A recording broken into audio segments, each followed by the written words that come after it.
الرجیم بسم اللہ الرحمن الرحیم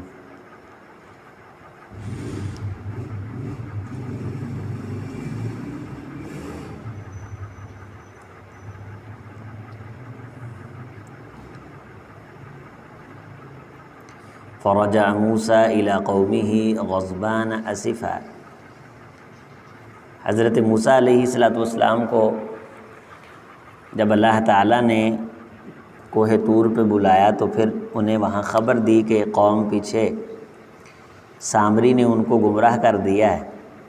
تو وہ غصے کے اندر تأسف کرتے ہوئے واپس آئے۔ قالا فرمانے لگے یا قوم، اے میری قوم، الم یعدکم ربکم وعدا حسنا، کیا تمہارے ساتھ اللہ تعالیٰ نے اچھے وعدے نہیں فرمائے تھے؟ افطال علیکم العہد، کیا تمہارے اوپر کوئی بہت عرصہ گزر گیا تھا کہ وہ وعدے ابھی پورے نہیں ہوئے تھے جو اللہ تعالیٰ نے کیے تھے؟ ام اردتم ان یحل علیکم غضب من ربکم، یا تم نے خود ارادہ کر لیا کہ تمہارے اوپر اللہ تعالیٰ کا غضب اترے؟ فاخلفتم موعدی، تو تم نے میرے وعدے کی مخالفت کی۔ قالوا ما اخلفنا موعدک بملکنا، کہنے لگے کہ ہم نے کوئی اپنے اختیار سے تیرے وعدے کی مخالفت نہیں کی، وَلَكِنَّا حُمِّلْنَا أَوْزَارًا مِّن زِينَةِ الْقَوْمِ فَقَذَفْنَاهَا، بلکہ یہ جو قوم کا زیور ہمیں اٹھوا دیا گیا تھا وہ ہم نے پھینک دیا، تو اسی طرح پھر سامری نے بھی پھینک دیا، تو ہمارا کوئی ارادہ نہیں تھا۔ تو پھر اس نے فَأَخْرَجَ لَهُمْ عِجْلًا جَسَدًا لَهُ خُوَارٌ، اس میں سے ایک بچڑا بنایا جس میں سے آواز نکلتی ہے۔ فقالوا ھذا الہکم و الہ موسیٰ فنسی، تو کہنے لگے کہ یہ تمہارا الہ ہے اور موسیٰ کا بھی الہ اصلاً یہ ہے، تو وہ بھول گیا ہے۔ افلا یرون، موسیٰ علیہ السلام فرمانے لگے کہ تم نے غور نہیں کی کہ اللہ یرجع الیہم قولا، کہ وہ تمہاری بات کا جواب نہیں دیتا، ولا یملک لہم ضرا ولا نفعا، اور نہ ہی وہ تمہارے لیے کسی نفع کا مالک ہے نہ کسی نقصان کا مالک ہے، اور تم نے میرے جانے کے بعد 40 دن کے لیے حضرت موسیٰ علیہ السلام تشریف لے گئے، تو اتنی جلدی تم پھسل گئے اور اتنی جلدی بہک گئے، کوئی تم پہ کوئی مدتیں تھوڑی گزری تھیں کہ کوئی صدیاں بیت گئی تھیں، اور اتنی جلدی اس ڈرامے باز نے ایک ڈرامہ رچایا اور بہت جلد تم اس ڈرامے کا شکار ہو گئے۔ انسان کی طبیعت میں یہ تبھی ہے کہ وہ اس طرح کی انہونی چیزوں کو دیکھ کے نا ایک مرتبہ حیران سا ہوتا ہے، دنگ سا ہوتا ہے، لیکن اس کا مطلب یہ تھوڑی ہے کہ تم اس کو الہ مان لو، وہ تمہاری بات کا جواب نہیں دے رہا، بس اس کے پیچھے سے ہوا داخل ہوتی تھی، منہ کی جگہ سے نکلتی تھی تو ایک آواز سی پیدا ہو جاتی تھی، سونے کا بچڑا اس نے بنا دیا۔ تو اتنی جلدی یہ قوم اپنا ایمان کھو بیٹھتی تھی، جگہ جگہ پہ انہیں سمجھایا جا رہا ہے، اللہ تعالیٰ کی طرف سے مہربانیاں ہو رہی ہیں، فرعون کے ظلم و تشدد سے نجات دی جا رہی ہے، دریاؤں سے پار کیا جا رہا ہے، اللہ کی طرف سے کھانے آ رہے ہیں، لیکن نبی ادھر کو دیکھتا ہے نبی تو پیچھے سے حرکتیں شروع کر دیتے ہیں، نبی کی نقلیں اتارتے ہیں۔ اسی لیے اللہ تعالیٰ نے انہیں بندر کہا۔ اتنی گئی گزری نسل اب ہم پہ مسلط ہے جو اپنے آپ کو یہ کہتی ہے کہ ورلڈ آرڈر ہمارے پاس ہے، اس کا ہم نفاذ کریں گے، دنیا کا اقتدار، تصرف کی اختیار ہمارے پاس ہے۔ اب یہ قوم جو اتنی جلدی حقائق کو بھولتی ہے، حقائق سے غافل ہوتی ہے، اتنی جلدی کہانیوں کی نظر ہو جاتی ہے، اور اتنے کمزور عقیدے کے یہ لوگ ہیں کہ جن کے بارے اللہ تعالیٰ کا فرمان ہے کمثل العنکبوت، جس طرح مکڑی کے جالے ہیں اس طرح کے ان کے ارادے اور نظریات ہیں، لیکن وہ ہم پہ مسلط ہوئے ہیں۔ اس کا مطلب ہے کہ ہماری بدبختی بھی انتہا سے بڑی ہوئی ہے۔ نبی صلی اللہ علیہ وسلم نے فرمایا کہ یہ سب اس وقت ہوگا جب میری امت کے اندر وہن آ جائے گا۔ تو کہا گیا اللہ کے رسول وہن کیا ہے؟ فرمایا زندگی سے پیار ہو جائے گا، اللہ کے راستے میں مرنے سے مرنے کو جی نہیں چاہے گا، خزانے سے پیار ہو جائے گا، گھر بار سے پیار ہو جائے گا، تو پھر یہ دنیا تم پہ ٹوٹ پڑے گی جس طرح کھانے کے اوپر بھوکے ٹوٹ پڑتے ہیں۔ یہ ان کی تاریخ ہے کہ نبی ان کو سمجھا کے گیا ہے، نبی موجود ہے بذات خود، پھر اپنا بھائی پیچھے چھوڑ کے گیا ہے جو مشارک ہے اور نبی کا معاون ہے، حضرت ہارون علیہ السلام، اور اتنے سے چھوٹے سے ایک ڈرامے پہ بالکل بہک گئے، بھول گئے، اس کو خدا مان کے اس کے ارد گرد بیٹھے ہیں، تسبیحیں کر رہے ہیں، وَلَقَدْ قَالَ لَهُمْ هَارُونُ مِنْ قَبْلُ یا قوم، ہارون علیہ السلام نے کہا موسیٰ علیہ السلام کے واپس پلٹنے سے پہلے اے میری قوم انما فتنتم بی، یہ تو ایک آزمائش ہے، تمہیں آزمایا جا رہا ہے، وَإِنَّ رَبَّكُمُ الرَّحْمَانُ، تمہارا پروردگار اصلاً رحمان مہربان ہے، فَاتَّبِعُونِی، میرا پیچھے چلو، میرا کہا مانو، وَأَطِیعُوا أَمْرِی، میرے فرمان کی لاج رکھو، میں تمہیں جو توجہ دلا رہا ہوں۔ اب نبی کا بھائی وہ بھی نبی ہے اور اس کو قوم کو توجہ دلا رہا ہے۔ ایک نبی وہ گئے ہوئے ہیں اللہ تعالیٰ کے پاس ملاقات کے لیے، کچھ احکام لینے کے لیے، قالو کہنے لگے لن نبرح علیہ عاکفین، ہم تو یہاں اعتکاف کر کے بیٹھیں گے اس بچھڑے کے ارد گرد، حتی یرجع الینا موسیٰ، یہاں تک کہ موسیٰ واپس آ جائیں تو ہم تب تک یہاں بیٹھیں گے، اس کی عبادت کریں گے۔ تو موسیٰ علیہ السلام نے آ کے حضرت ہارون سے کہا قال یا ہارون ما منعک اذ رأیتہم ضلوا، اے ہارون جب یہ گمراہ ہو رہے تھے تو کس چیز نے تجھے روکا کہ تو ان کو منع کرتا؟ جب تو نے دیکھا کہ یہ گمراہی کی طرف جا رہے ہیں تو تو نے ان کو روکا کیوں نہیں؟ اللہ تتبعنی، میرے پیچھے آ جاتا، افعصیت امری، تو نے بھی میری مخالفت کر دی ہے۔ غصے آئے، جلال میں آئے، داڑھی پکڑی، سر کے بال پکڑے۔ قال یا ابن ام، اے میری امی کے بیٹے، یہ ایک محبت کا انداز ہوتا ہے بلانے کا،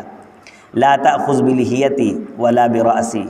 نہ میری داڑھی پکڑ نہ میرے سر کے بال کھینچ، انی خشیت، میں نے سمجھایا تھا لیکن سختی اس لیے نہیں کی کہ ان تقول فرقت بین بنی اسرائیل، پھر آپ مجھے کہیں گے کہ تو نے بنی اسرائیل کے دراڑیں ڈال دی ہیں، ولم ترقب قولی، اور میرے فرمان کا انتظار نہیں کیا، چونکہ قومی ایسی تھی، اگر زیادہ سختی کرتے تو انہوں نے نہیں کوئی نہ کوئی وہاں مسئلہ بنا دینا تھا، کوئی نہ کوئی نیا مسئلہ بنا، مسئلے پہ مسئلہ بنانے والے، مسئلے پہ مسئلہ بنانے والے،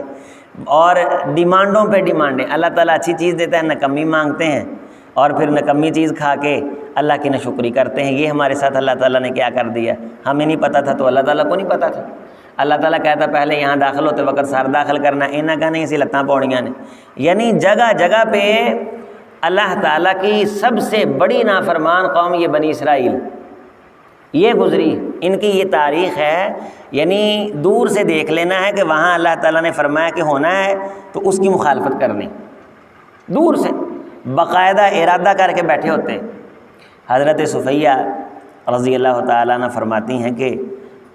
میرے ایمان لانے سے پہلے میرا چچا ہمارے گھر آیا تو وہ میرے ابے کو کہنے لگا کہ بھئی یہ جو ہم نے کتابوں میں پڑھا ہے نا، تو یہ جو محمد صلی اللہ علیہ وسلم آ گئے ہیں وہی، جس کی نشانیاں ہم نے پڑھی ہیں، نبی تو وہی ہے، یہ تو ہے وہی، اسی طرح ہجرت کی ہے وہاں مکے سے کھجوروں والی سرزمین کی طرف یہ آئے ہیں، تو سارا کچھ وہ ہے جس کا ہم انتظار کر رہے تھے، لیکن یہ ہوا یہ ہے کہ ہمارے اندر سے نہیں بھیجا اللہ تعالیٰ۔ تو وہ پھر کہنے لگا کہ پھر کیا پروگرام ہے؟ پروگرام کی مخالفت کرنی ہے پھر دی، اس نے کہا ٹھیک ہے پھر اس کی مخالفت کریں۔ فرمانے لگے یہ میں نے خود ان کی گفتگو سنی، بالارادہ قصدن، ڈھونڈ کے اللہ کی نافرمانی والے کام کرتے ہیں کہ ایک کیڑا کام میں لبو جنوں اللہ کو ہم پہ غصہ آئے، ایسے ہی اللہ تعالیٰ نے کونوا قردۃ خاسئین، ان کو بندر بنا دیا، ان میں سے کچھ خنزیر بنا دیے۔ عادات ایسی ہیں کہ اب بھی دنیا کے اندر سب سے زیادہ حرام کاری کا ارتکاب کرنے والے، اللہ تعالیٰ کی معصیت کرنے والے، اللہ کی نافرمانی کرنے والے، باوجود نبیوں کی طرف نسبت رکھنے کے، ہمارے ہاں غلام معاشرہ، بھئی قانون دیکھنا ہے تو امریکہ میں جا کے دیکھیں، UAE میں دیکھیں جا کے، ہر بندہ، اور یہ کفر ہے۔ اللہ تعالیٰ نے کفر کی تعریف کرنے سے بھی منع فرمایا، اگر کوئی شخص دل سے بالارادہ قصدن، ایک ہے ضرب المثل کے طور پہ، ولا اور برا، یہ دو تصور ہیں اسلام کے اندر۔ اللہ کے رسول صلی اللہ علیہ وسلم نے فرمایا کہ بالارادہ نیتن، اگر کوئی بندہ بدعتی آدمی کی عزت کر لینا، بدعتی آدمی کی، گویا کہ اس بندے نے اپنے ہاتھوں سے اپنے دین کی عمارت کو گرا دیا ہے۔ من آوى محدثا فلیتبوأ مقعدہ من النار، اور اگر کوئی بندہ بدعتی آدمی کی دل سے قدر کر دے تو اس نے اپنا ٹھکانہ جہنم میں خود بنا لیا۔ ایک بدعتی آدمی اور ایک ہے مشرک مرتد، نبیوں کا دشمن، نبیوں کا قاتل، پوری دنیا کے اندر فحاشی کو پروموٹ کرنے والا، ظالم جابر، نجائز ریاستوں کا تسلط جمانے والا اور پوری دنیا کی برائیوں کا ٹھیکیدار، اسلام کے اندر تبدیلیاں کرنے کے لیے باقاعدہ ادارے بنا رکھے ہیں، اسلام کی دشمنی کے لیے ادارے بنا رکھے ہیں، 100 سالہ گیمیں ہیں، پلان ہیں، اور ساتھ میں کیا ہے، وہ قانون تو وہاں ہے، بڑے اچھے لوگ ہیں جی، بڑا یہ کرتے ہیں، بڑا وہ کرتے ہیں، اور ہر وہ شخص جو پوری دنیا میں نبوت کا دعویٰ کر دے اس کو بچانے کے لیے میدان میں کود پڑتے ہیں۔ یہ بیوقوف تھا، یہ تو اس کی تو نفسیات ٹھیک نہیں تھیں۔ کوئی نشئی بھنگی چرسی اٹھے، وہ امریکہ کا صدر ہونے کا دعویٰ نہ کرے، وہ نبی ہونے کا دعویٰ کر دے، فوراً آ جائیں گے۔ ان کی ایجنسیز جب ان کو بتلاتی ہیں کہ یہ بندہ اس نے نبوت کا دعویٰ کیا، ایڑی چوٹی کا زور لگا دیتے ہیں اس کو بچانے کے لیے، کوئی ہو۔ تو لوگوں نے ڈرامہ شروع کر دیا، اب وہاں کی نیشنلٹیاں لینے کے لیے گستاخیاں کرتے ہیں اور اپنی ویڈیوز بنا کے وہاں کے گروپوں میں ڈالتے ہیں تاکہ کسی نہ کسی طرح ہم کو ویزا ملے، ہمیں نیشنلٹی ملے۔ اور یہ ایک بھیانک اور گھناؤنا کھیل یہ پاکستان میں بھوک کے مارے اکثر لوگوں کے درمیان کھیلا جا رہا ہے۔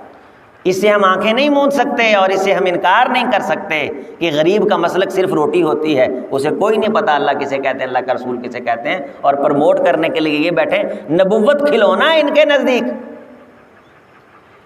ہمارا عقیدہ کیا ہے اہل حدیث کا، مسلمان کا، کہ اگر کوئی شخص حضرت عیسیٰ علیہ الصلوۃ والسلام کی گستاخی کرتا ہے وہ اسی طرح مرتد اور گستاخ ہے جس طرح حضرت محمد رسول اللہ صلی اللہ علیہ وسلم کی توہین کرنے والا مرتد اور گستاخ ہے۔ اسی طرح لا نفرق بین احد من الرسل، رسولوں کے درمیان فرق کرنے کا اختیار مجھے آپ کو اللہ تعالیٰ نے دیا ہی نہیں۔ اب یہ قوم جس کی اللہ تعالیٰ نے یہ باتیں بیان کی ہیں، فرمایا ہاں اگر ایک شخص تم دیکھتے ہو اہل ایمان سے محبت رکھتا ہے، اس کی شرارتیں تمہارے سامنے نہیں ہیں، اس کے نظریات تمہیں پتہ چل گیا ہے کہ یہ سینے کے اندر پیٹھ پیچھے چھرا کھونپنے والا نہیں ہے، تو تم پھر اس کے ساتھ لا تب اللہ تعالیٰ تمہیں نہیں روکتا۔ انما ینہاکم اللہ عن الذین لم یقاتلوکم فی الدین ولم یخرجوکم من دیارکم ان تبروہم وتقسطوا الیہم ان اللہ یحب المقسطین۔ ایک بندہ وہ نکالتا ہے مسلمانوں کے لیے، ظلم کے دروازے اس نے کھولے ہوئے ہیں، اور یہ ٹوٹلی طور پہ سرپرستیاں یہ ادارے کر رہے ہیں جو ہمارے لوگ کہتے ہیں کہ ہمارے پاس فلاں ملک عدل کی مثالیں موجود ہیں، ہمارے پاس جناب علی قانون روما کی مثالیں موجود ہیں، ہمارے پاس سلطنت برطانیہ اور سلطنت جناب علی امریکہ اور جناب علی یہ سارے کا سارا یورپ، یہ اس وقت پوری دنیا کے اندر یہ ایک بنے ہوئے ہیں پوری دنیا کے مسلمانوں کو کھانے کے لیے۔ قرآن مجید یہ کہتا ہے کہ یہ تو اشحتن، یہ بھوکی نظروں سے تم کو دیکھتے ہیں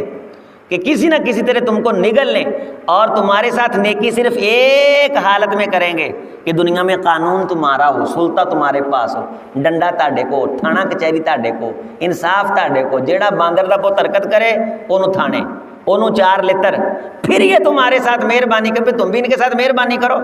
ان کو عبادت کرنے دو، ان کے ساتھ تم ان کو صدقہ خیرات بھی دے دو، زکوٰۃ بھی دے دو، قربانی کا گوشت بھی دے دو، کوئی مسئلہ نہیں۔ لیکن جب ان کے پاس اختیار آئے گا تو پھر یہ نہیں ہو سکتا کہ تمہاری عزت کریں۔ یہ اس اختیار کو قرآن کہتا ہے جو مسلمان ہو اس کے خلاف استعمال کریں گے، یہ قرآن کا فیصلہ ہے۔ یہ ان کا ایک طریقہ واردات ہے۔ جیسے اقبال نے کہا تھا، میں خانہ یورپ کے دستور نرالے ہیں، لاتے ہیں سرور اول دیتے ہیں شراب آخر۔ وہ ایک عکس ہوتا ہے، نظر کو خیرہ کرتی ہے چمک عصر حاضر کی، یہ سنائی مگر جھوٹے نگوں کی ریزہ کاری ہے۔ وہ دکھانے کے لیے ہے، ہمیں دکھانے کے دانت اور کھانے کے اور۔ یہ بدعقیدہ لوگ، اور دنیا کا سب سے بڑا جادو اس وقت یہودیوں کے اندر پایا جاتا ہے، سب سے بڑا جادو۔ اللہ تعالیٰ نے اتنے نبی بھیجے، حضرت اسحاق علیہ السلام، حضرت یعقوب علیہ السلام، حضرت موسیٰ، حضرت یوسف علیہ السلام، حضرت موسیٰ علیہ السلام، حضرت عیسیٰ علیہ السلام، حضرت شمویل علیہ السلام، حضرت لوط علیہ السلام، حضرت داؤد علیہ السلام، حضرت سلیمان علیہ السلام۔ ایک نبی بھیجا اللہ تعالیٰ نے، اتنے نبی اللہ تعالیٰ نے کی طرف بھیجے، اور ایک دن کے اندر 70 نبی قتل کرتے رہے، نبیوں کو قتل کرتے رہے۔ اے نبی ساڑھے پسند نہیں گئے۔ اور امت مسلمہ کا یہ خاصہ ہے کہ اس دور کے اندر یہ اپنے علماء کو جتنی عزت دیتے ہیں، ان بنی اسرائیلیوں نے اپنے دور میں نبیوں کو اتنی عزت نہیں دی تھی۔ ساڑھے مسلمانوں نے بڑا پیار کرتے ہیں، اوے اپنے نبی کو، وہ نبی ایک دن میں 70 نبی قتل کرتے رہے، اتنے جو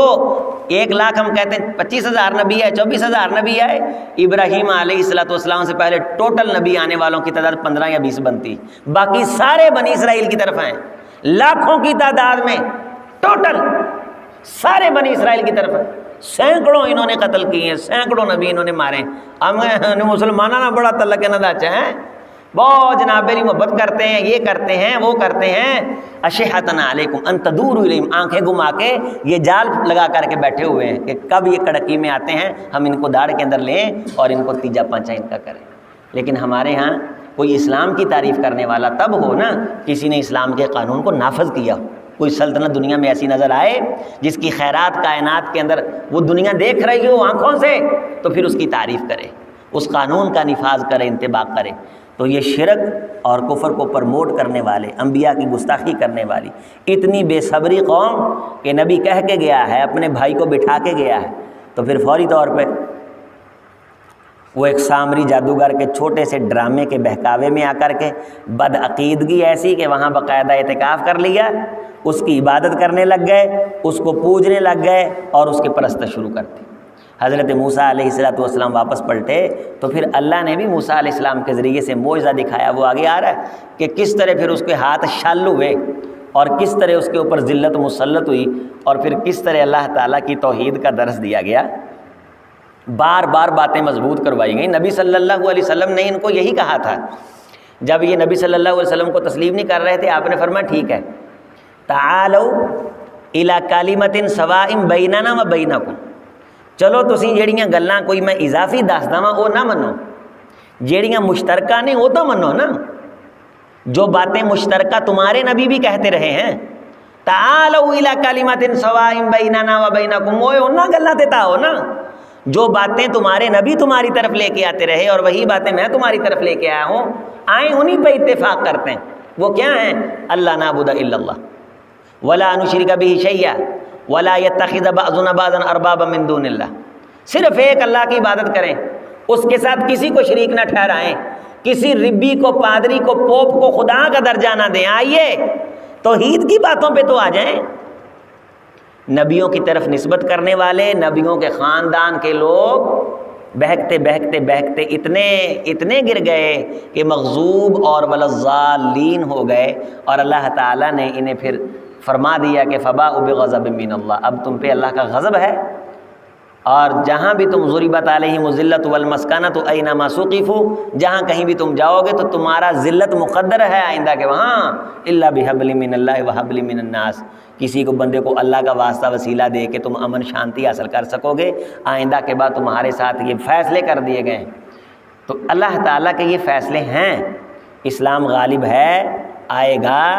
اور یہ کسی وقتی طور پہ کفر کا غالب آ جانا یہ مسلمانوں کی اپنی بدبختی ہے۔ اللہ تعالیٰ ہمیں ایسے صالح لوگ عطا کر دے جو اسلام کا سلطہ بطور قانون اس کا نفاذ کرے۔ کوئی حکمران قوم کو نماز کے لیے اٹھائے، اکیلی بشارتیں کیا کریں گی مولوی کی، جنت ملے گی نماز پڑھیں، جنت ملے گی نماز پڑھنے سے، جب ڈنڈا نہیں ہے، تھانہ کچہری نہیں ہے، جب کوئی کہنے والا نہیں، امر بالمعروف و نہی عن المنکر، یہ حکومت کی ذمہ داری ہوتی ہے۔ اور پھر دیکھیں کس طرح اللہ تعالیٰ کی رحمتیں آتی ہیں، کس طرح کرم نوازیاں ہوتی ہیں، کس طرح مہربانیاں ہوتی ہیں۔ اللہ تعالیٰ ہم سب کے حالات پہ رحم فرمائے، عالم اسلام کے حالات پہ رحم فرمائے، فلسطینیوں کے حالات پہ رحم فرمائے، اور ان عربوں کے حالات پہ بھی رحم فرمائے۔ اللہ تعالیٰ غصے سے آنے سے پہلے انہیں رجوع کرنے کی توفیق دے دے، معافی مانگنے کی توفیق دے دے۔ بسم اللہ الرحمن